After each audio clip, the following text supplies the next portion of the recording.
দাদা, তোমার মতন মানুষ আজকাল দেখাই যায় না। এই ম্যাডামটা যদি ওই পার্সেলটা না নিত, তাহলে তুমি তো জানোই আমার কত বড় লস হয়ে যেত।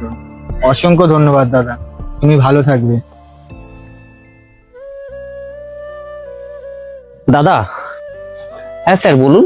এই পার্সেলটার মধ্যে খাবার আছে? হ্যাঁ স্যার, খাবার আছে।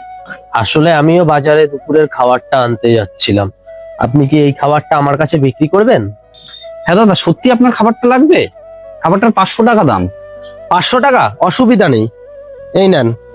আপনি এই 500 টাকা নেন আর খাবারটা আমাকে দেন।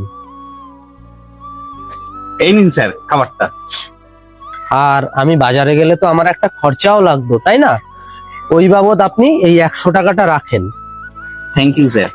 আমি দূর থেকে গাড়িতে বসে আপনাদের সব কথা শুনছিলাম। আপনি যা উদারতা ওই ছেলেটার প্রতি দেখালেন, আমি সত্যি মুগ্ধ হয়ে গেছি। আর আমি খুশি হয়ে আপনাকে এই আরো 100 টাকা দিলাম। থ্যাংক ইউ স্যার, ভালো থাকবেন।